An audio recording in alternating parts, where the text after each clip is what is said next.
All right, guys, welcome back to the channel. So if you didn't know, now you know. Kamala Harris is on a little trip to Africa. She is in Ghana right now to discuss LGBTQ plus issues. I've seen her in a recording studio with Idris Elba and some actress.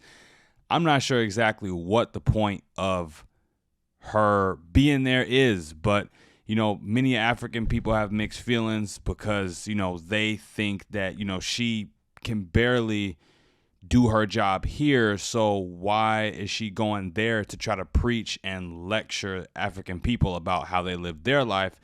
But we got a video here of the Honorable Sam George. I think he's a member of the Ghanaian Parliament, and he absolutely roasted Kamala Harris. We're about to get into this. Don't forget to like, comment, share, and subscribe while we watching. Now let's roll it. An issue of human rights, and the United States stance is unwavering. How does that make you feel, given that this bill is still in Parliament, there have been delays, and you're still waiting to see the way forward?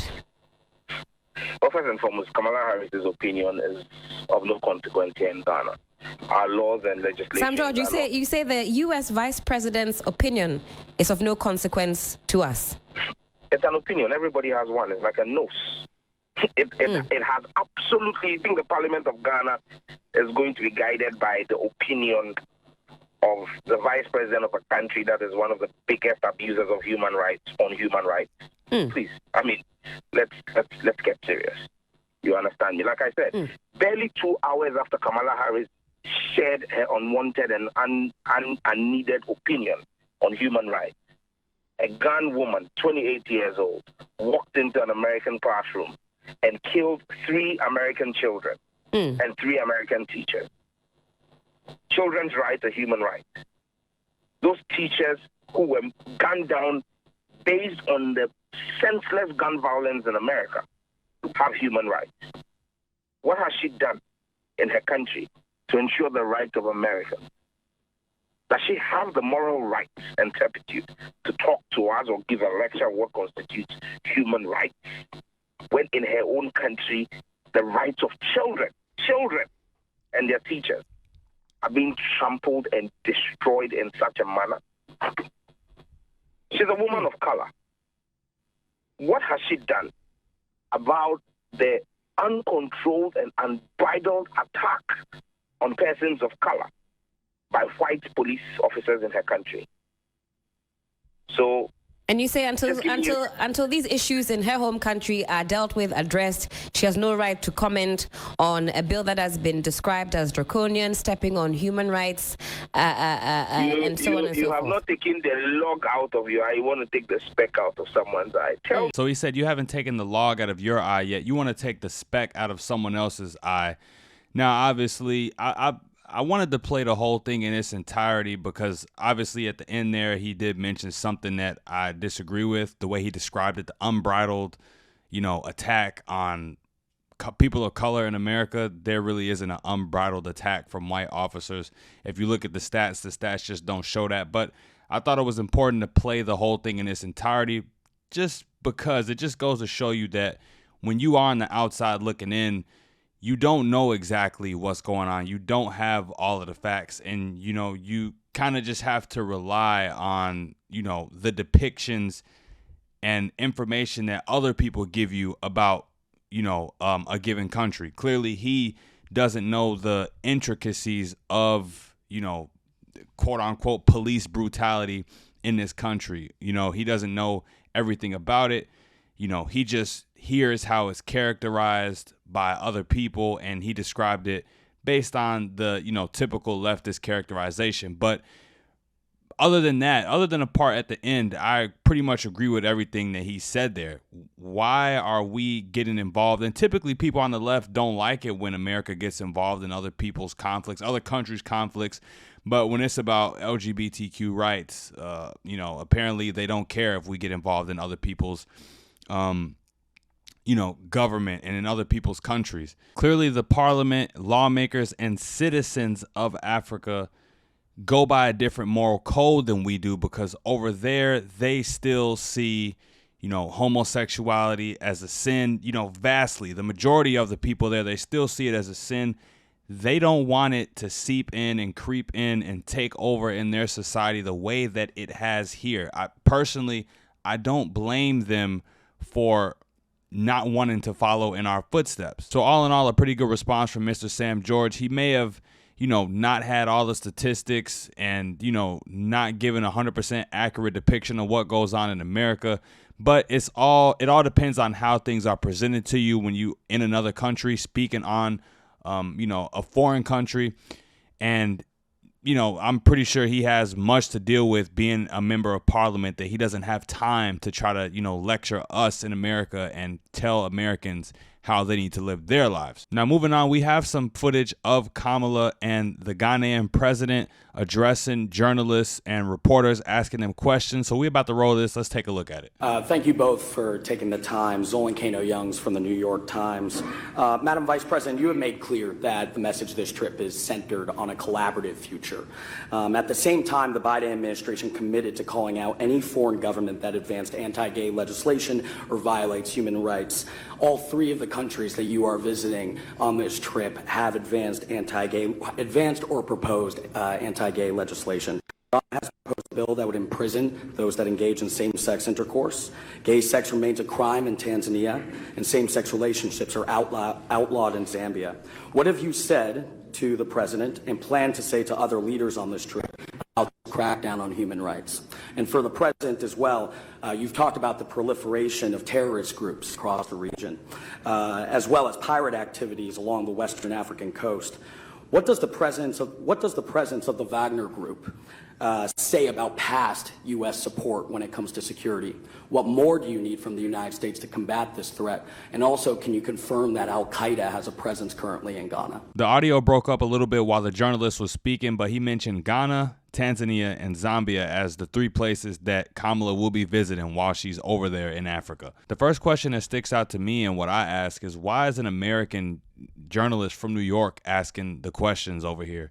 I'm sure this exchange, this session lasted longer than 4 minutes, the duration of this video, but she's in another nation and she's taking questions from American journalists who could ask this question back in America. And as the journalist mentioned, the Biden administration is taking a hard stance against anyone denying the rights of LGBTQ plus people all over the world. This is what's, the most important to him in terms of human rights, when we know that there are human rights being violated in many places like China, for example. And, that doesn't really seem to be as big of an issue, but I digress. Let's hear what Kamala and the Ghanaian president have to say about that question. I'll start. I have raised this issue, and let me be clear about where we stand. First of all, for the American press who are here, you know that a great deal of work in my career has been to address human rights issues, equality issues across the board, including as it relates to the LGBT community. And I feel very strongly about the importance of supporting the freedom and supporting and fighting for equality among all people, and that all people be treated equally. I will also say that this is an issue that we consider, and I consider, to be a human rights issue, and that will not change. She just basically repeated his question back to him. This is what she always does whenever she answers questions. She says, I've always been about this. I've done this. My work has always been for this, and this is an issue. Next. She didn't even really answer the question, but okay. Yes. What's the name? Kano-Youngs of the New York Times. Zolan. Mr. Young, so thank you for the question. First of all, we don't have any such legislation here in Ghana. A bill has been proposed to the Parliament of Ghana, which has all kinds of ramifications, which is now being considered by the Parliament. It hasn't been passed, so the statement that there is legislation in Ghana to that effect is not accurate. The bill is going through the Parliament. It's going through the Parliament. The Attorney General has found it necessary to speak to the committee about it regarding the constitutionality or otherwise of several of its provisions, and the Parliament is dealing with it. At the end of the process, I will come in. But in the meantime, the Parliament is dealing with it. And I have no doubt that the Parliament of Ghana will show, as it's done in the past, first of all, its sensitivity to human rights issues, as well as to the feelings of our population, and will come out with a responsible response to the proposed. The legislation was a legislation that has been provided as a private member's bill. This is not an official legislation of the government, but it is one that has been mooted by a handful of private members. So we will see what the final outcome of it. But my understanding from the recent discussion I had with the committee, the substantial elements of the bill have already been modified as a result of the intervention of the Attorney General. We will see what the final outcome will be, and that is the stage at which I will also have the opportunity to prevent. Okay, so from what I heard there, he gave a very politically correct type of answer. He didn't seem to stand so much for the bill proposed. He just said there's a bill, it's going around, the Parliament will deal with it. He pretty much gave the authority over to the Parliament at this time and didn't really seem to take a strong stance like the president of Uganda did. In our country, we will have our morals. We will protect our children. And we are making this law. We are making this law for ourselves. We are making this law for our children. We are making this law for the children of our children. This country will stand firm. And once it passed, I can tell you, Madam Speaker, we are going to reinforce the law enforcement officers to make sure that homosexuals have no space in Uganda. As you can see right here, the video says Ghana president silenced journalists call for LGBT law during Kamala Harris' visit. But you can see in the comments, it's a lot of people, you know, upset with him not taking a stronger stance. Right here, first comment, the president should have been bold to tell him to the face that Ghanaians do not tolerate LGBT. It's a no-no in Ghana. Protect our values and respect African culture. The nerve of these people. No one comes to your country asking about you robbing your citizens of their freedom of speech. First of all, the president of Ghana shouldn't have explained anything, and it's not about human rights. It's about population control. I'm very unimpressed with the response of the president. It is time we do away with this Western-style democracy. There's no need to be diplomatic when some outsiders come into your country and start dictating how you should live. So you can see some of the disdain within the comments, and the first person who I showed you was an example of someone who more boldly stated that we don't need Americans coming over to Africa and telling us how to live, which when it comes to the LGBT issue, I can only respect, because at this point in our country, in America, it's just running wild and running rampant, and it's taken many, you know, evolved forms. But that's it for the video, you guys. Let me know what you thought about this in the comments down below. Don't forget to like, comment, share, and subscribe when you're at the door. And until next time, I'm out of here. Peace.